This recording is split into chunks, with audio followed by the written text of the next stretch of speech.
Good evening children. Revision for S7. ಇವತ್ತಿನ ರಿವಿಷನಲ್ಲಿ ನಾವು ಯಾವ ಪಾಠ ನೋಡೋಣ ಮಕ್ಕಳೇ? ಪ್ರಾಮಾಣಿಕ ಬಾಲಕ. ಹೌದಾ? ಆಲ್ರೆಡಿ ನೀವು ಇದನ್ನಾಲೇ ಹಿಂದ್ಗಡೆ ಕೇಳಿದಿರಿ ಈ ಪಾಠನ. ಹೌದಾ? ಈ ಪಾಠದ ಸಾರಾಂಶ ಏನು? ಅವತ್ತು ಶಾಲೆ ಗಂಟೆ ಬಾರಿಸಿತು. ಮಕ್ಕಳೆಲ್ಲ ಶಾಲೆಯಿಂದ ಹೊರ ಬಂದರು. ಅವರೆಲ್ಲ ಏನು ಮಾಡಿದರು? ಮನೆ ಕಡೆ ಹೊರಟಿದ್ರು. ಆದರೆ ದಾರಿಯಲ್ಲಿ ಮಾವಿನ ತೋಪಿನಲ್ಲಿ ಮಾವಿನ ಹಣ್ಣುಗಳು ಪಕ್ವವಾಗಿ ಬೆಳೆದಿದ್ವು. ಮಾವಿನ ತೋಪು ಅಂದರೆ ಮರಗಳೇ ಜಾಸ್ತಿ ಮಾವಿನ ಮರಗಳೇ ಇರ್ತಾವಲ್ಲ, ಅದಕ್ಕೆ ಮಾವಿನ ತೋಪು ಅಂತ ಕರೀತಾರೆ. ಅಲ್ಲಿರ್ತಕ್ಕಂಥ ಹಣ್ಣುಗಳು ಮಕ್ಕಳನ್ನೆಲ್ಲ ಆಕರ್ಷಣೆ ಮಾಡಿದ್ವು. ಆಕರ್ಷಣೆ ಅಂದರೆ ಆ ಕಡೆಗೆ ನೋಡ್ಬೇಕು ಮಕ್ಕಳು, ಅಲ್ಲಿ ಆಸೆ ಬರಂಗಾಯ್ತು ಅವಕ್ಕೆ. ಅವೆಲ್ಲ ಏನು ಮಾಡಿದ್ರು? ಹಣ್ಣು ತಿನ್ನೋ ಆಸೆಯಿಂದ ಆ ತೋಪಿನ ಒಳಗೆ ಹೋಗ್ತಾರೆ. ಹೋಗಿ ಏನು ಮಾಡಿದ್ರು? ಕೆಲವರು ಮನ ಏರಿದ್ರು, ಕೆಲವರು ಗಿಡಕ್ಕೆ ಕಲ್ಲು ಬೀಸಿದ್ರು. ಹೀಗೆಲ್ಲ ಹಣ್ಣು ತಗೊಂಡು ತಿಂತಾಯಿದ್ರು. ಇದನ್ನೆಲ್ಲ ಗದ್ದಲ ಕೇಳಿದ ತೋಟದ ಮಾಲೀಕನಿಗೆ ಗೊತ್ತಾಗ್ತದೆ, ಯಾರೋ ಮಕ್ಕಳೆಲ್ಲ ಬಂದಿದ್ದಾರೆ ಅಂತೇಳಿ ಅವನೇನು ಮಾಡ್ದ? ಅಲ್ಲಿಂದ ಓಡಿ ಬಂದ. ಆದರೆ ಈ ಮಕ್ಕಳಿಗೆಲ್ಲ ಗೊತ್ತಿರಲಿಲ್ಲ ತೋಟದ ಮಾಲೀಕ ಬಂದಾನ. ಸಡನ್ಲಿ ಅವ್ನು ನೋಡಿಬಿಡ್ತಾರೆ ಎಲ್ಲರೂ.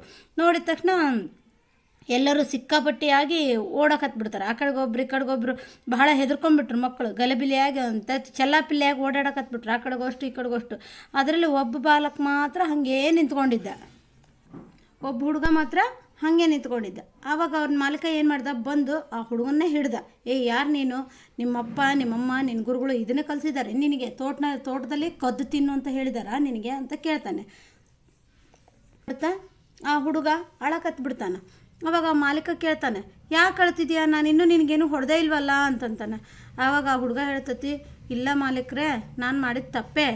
ಆದರೆ ನಾನು ಮಾಡಿದ ತಪ್ಪಿಗೆ ನಮ್ಮಪ್ಪ ನಮ್ಮಮ್ಮ ನನ್ನ ಗುರುಗಳು ಎಲ್ಲ ಬಯಸ್ಕೋಬೇಕಾತಲ್ಲ, ಅವರೆಲ್ಲ ನಿಂದನೆಗೆ ಗುರಿ ಆದ್ರಲ್ಲ, ಹಾಗಾಗಿ ನನಗೆ ಭಾಳ ದುಃಖ ಆಗ್ತಾಯಿದೆ ಅಂತ ಹೇಳಿದ. ಆವಾಗ ಏನು ಮಾಡ್ದೆ? ಆ ಹುಡುಗನ ಮಾತು ಕೇಳಿ ಆ ತೋಟದ ಮಾಲೀಕನಿಗೆ ಏನಾಯಿತು? ಬಹಳ ಮನಸ್ಸು ಕರಗಿಬಿಡ್ತು. ಇವನು ಎಷ್ಟು ಪ್ರಾಮಾಣಿಕ ಅದನ್ನಲ್ಲ ಅಂಥೇಳಿ ಅವನು ಏನು ಹೇಳ್ದ ತೋಟದ ಮಾಲೀಕ, ಆಯ್ತಪ್ಪ, ನಿನ್ನ ತಪ್ಪನ್ನು ನೀನೇ ತಿದ್ದುಕೊಂಡಿಯಲ್ಲ, ಇದಕ್ಕಿಂತ ಹೆಚ್ಚಿನ ಶಿಕ್ಷೆ ಏನೂ ಇರೋದಿಲ್ಲ. ನಿನ್ನ ಪ್ರಾಮಾಣಿಕತೆ ನನಗೆ ಭಾಳ ಇಷ್ಟ ಆಯಿತು. ಈ ನಿನ್ನ ಗುಣ ನಿನ್ನ ಮುಂದೆ ಒಂದು ದೊಡ್ಡ ವ್ಯಕ್ತಿಯನ್ನಾಗಿ ಮಾಡ್ತದೆ ಅಂಥೇಳಿ ಆ ತೋಟದ ಮಾಲಕ ಇವನಿಗೆ ಹರಿಸಿ ಇನ್ನೂ ಸ್ವಲ್ಪ ಹಣ್ಣುಗಳನ್ನು ಕೊಟ್ಟು ನೀ ತೊಗೊಂಡು ಹೋಗು ಅಂತ ಹೇಳ್ತಾನೆ. ಆಗಿನ ಬಾಲಕ ಅವರೇ ಯಾರು? ಲಾಲ್ ಬಹದ್ದೂರ್ ಶಾಸ್ತ್ರಿ. ಅವರೇನು ಮಾಡಿದರು? ಅವರು ಭಾರತದ ಸ್ವಾತಂತ್ರ್ಯ ಹೋರಾಟದ ಕಾಲ ಅದು. ಅವರು ಸಣ್ಣವರಿರುವಾಗ ಆ ಕಾಲ ಯಾವುದಾಗಿತ್ತು? ಭಾರತದಲ್ಲಿ ಸ್ವಾತಂತ್ರ್ಯ ಇನ್ನೂ ಸಿಕ್ಕಿರಲಿಲ್ಲ ನಮಗೆ. ಅದಕ್ಕೋಸ್ಕರ ಹೋರಾಟ ನಡೆದಿತ್ತು. ಅವರೇನು ಮಾಡಿದರು? ಲಾಲ್ ಬಹದ್ದೂರ್ ಶಾಸ್ತ್ರಿ ಅವರು ಗಾಂಧೀಜಿಯವರ ನೇತೃತ್ವದಲ್ಲಿ ಅನೇಕ ಚಳವಳಿಗಳಲ್ಲಿ ಅವರು ಭಾಗವಹಿಸಿದರು. ಅಂದರೆ ಗಾಂಧೀಜಿಯವರು ಸ್ವಾತಂತ್ರ್ಯಕ್ಕೋಸ್ಕರ ಹೋರಾಡ್ತಿದ್ರು. ಶಾಸ್ತ್ರೀಜಿಯವರು ಕೂಡ ಅವ್ರ ಕಡೆ ಭಾಳ ಹೋರಾಟಕ್ಕೆ ಇಳಿದು ಅನೇಕ ಹತ್ರ ಹೋರಾಟ ಮಾಡಿದರು. ಆದ್ರೆ ಅಂತೂ ಇಂತೂ ಮಾಡಿ ನಮಗೇನು ಮಾಡಿದ್ರು? 1947 ಆಗಸ್ಟ್ 15ಕ್ಕೆ ನಮಗೆ ಸ್ವಾತಂತ್ರ್ಯ ತಂದು ಕೊಟ್ಟರು.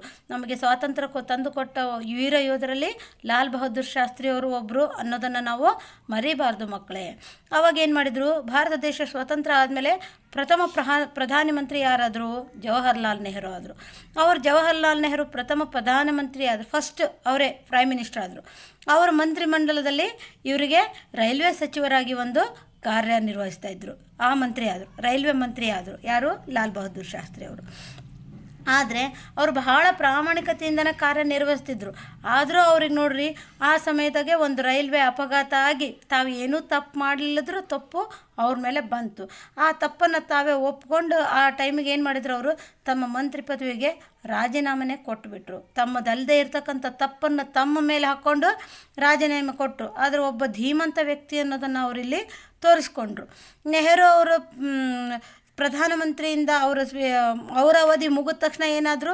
ಅವಾಗ ಇವರು ರೈಲ್ವೆ ಮಂತ್ರಿ ಆಗಿರ್ತಕ್ಕಂಥವ್ರು ಲಾಲ್ ಬಹದ್ದೂರ್ ಶಾಸ್ತ್ರಿಯರು ಎರಡನೇ ಪ್ರಧಾನಮಂತ್ರಿಯಾಗಿ ಕಾರ್ಯನಿರ್ವಹಿಸಕತ್ತಿದ್ರು. ಹೌದಾ? ಇವರು 18 ತಿಂಗಳ ಪ್ರಧಾನಮಂತ್ರಿಯಾಗಿ ಕಾರ್ಯನಿರ್ವಹಣೆ ಮಾಡಿದರು. ಆದರೆ ಆ 18 ತಿಂಗಳಲ್ಲಿ ಅವ್ರು ಏನು ಮಾಡಿದರು? ತಮ್ಮ ಪ್ರಾಮಾಣಿಕತೆ ಆಮೇಲೆ ದೇಶ ಪ್ರೇಮದ ನಡವಳಿಕೆ ಇವರನ್ನು ನೋಡಿ ಇಡೀ ದೇಶದಲ್ಲೆಲ್ಲ ಮನೆ ಮನೆಗೂ ಮಾತಾದ್ರು. ಅವರು ಲಾಲ್ ಬಹದ್ದೂರ್ ಶಾಸ್ತ್ರಿ ಅವರು ಎಷ್ಟು ದೇಶಭಕ್ತರಿದ್ದಾರೆ, ಅವರು ಎಷ್ಟು ಪ್ರಾಮಾಣಿಕತೆಯಾಗಿ ಕೆಲಸ ಮಾಡ್ತಾರೆ ಅಂತ ಪ್ರತಿಯೊಂದು ಮನೆಯಲ್ಲೂ ಜನ ಅವರನ್ನು ಗುರುತಿಸ್ಲಿಕ್ಕತ್ತಿದ್ರು. ಈ ಶಾಸ್ತ್ರಿಯವರ ದಕ್ಷ ಆಡಳಿತದಿಂದ ಏನು ಮಾಡಿದರು? ಅವರು ಬಹಳ ಶಾಂತಿದೂತರೂ ಆಗಿದ್ದರು, ದೇಶಪ್ರೇಮಿಗಳೂ ಆಗಿದ್ದರು. ಹಾಗಾಗಿ ಇವರ ಒಂದು ಕೀರ್ತಿ ಪತಾಕೆ ದೇಶಗಳಲ್ಲೆಲ್ಲ ಬಹಳ ಕೀರ್ತಿ ಪತಾಕೆ ಹಾರಿಸಿದರು. ಇವರು ನೀಡಿದ ಒಂದೇ ಒಂದು ಘೋಷಣೆ, ಎಂಥ ಘೋಷಣೆಪ್ಪ? ಜೈ ಜವಾನ್ ಜೈ ಕಿಸಾನ್. ನೋಡ್ರಿ ಅವ್ರು ಎಂಥ ಘೋಷಣೆ ಕೊಟ್ಟರು ಅಂದ್ರೆ ಇದು ಪ್ರತಿಯೊಬ್ಬರಿಗೂ ಇವತ್ತಿಗೂ ಎಲ್ಲರ ಜನಮನದಲ್ಲಿ ಇದು ಮನೆ ಮಾತಾಗಿ ಉಳ್ಕೊಂಡೈತಿ. ಪ್ರತಿಯೊಬ್ಬರು ಜೈ ಜವಾನ್ ಅಂದರೆ ಮುಂದಲವ್ರು ಎಲ್ಲರೂ ಜೈ ಕಿಸಾನ್ ಅಂತಲೇ ಕೂಗಿಬಿಡ್ತಾರೆ. ಈ ಒಂದು ಘೋಷಣಾ ವಾಕ್ಯ ಎಲ್ಲರ ಜನಮನದಲ್ಲಿ ಉಳಿಯುವಂಥ ಒಂದು ಘೋಷಣಾ ವಾಕ್ಯವನ್ನು ಅವರು ನಮಗೆ ಕೊಟ್ಟರು. ಇವರ ಈ ಸೇವೆಗೆ ಭಾರತ ರತ್ನ ಸರ್ಕಾರ ಅವರಿಗೆ ಭಾರತ ರತ್ನ ಪ್ರಶಸ್ತಿ ನೀಡಿ ಗೌರವಿಸಿತು. ಮಕ್ಕಳೇ, ಲಾಲ್ ಬಹದ್ದೂರ್ ಶಾಸ್ತ್ರಿ ಅವ್ರ ಬಗ್ಗೆ ಇನ್ನೂ ಒಂದು ಸರಿ ಚೆನ್ನಾಗಿ ಓದ್ಕೊಳ್ರಿ, ಅವ್ರ ಬಗ್ಗೆ ತಿಳ್ಕೊಳ್ರಿ. ಇವರು ಬೇರೆ ಬೇರೆ ಬುಕ್ ಸಿಕ್ಕು ಅಂದ್ರೆ ಅದ್ರ ಬಗ್ಗೆನೂ ನೀವು ಚೆನ್ನಾಗಿ ಓದ್ರಿ. ಈಗ ಅಭ್ಯಾಸದ ಕಡೆ ಬರೋಣ ಮಕ್ಕಳೇ. ಇಲ್ಲಿ ನೋಡ್ರಿ, ಪದಗಳ ಅರ್ಥ ಏನು? ಪ್ರವೇಶಿಸು ಅಂದರೆ ಒಳಗೆ ಹೋಗು. ಪ್ರಾಮಾಣಿಕತೆ, ನಂಬಿಕೆ ಅರ್ಹ, ನಂಬಿಕೆಗೆ ಅರ್ಹ. ಒಡನಾಟ ಅಂದರೆ ಸಹವಾಸ, ಜೊತೆಯಲ್ಲಿರುವುದು. ಪತಾಕೆ ಅಂದರೆ ಬಾವುಟ, ಧ್ವಜ.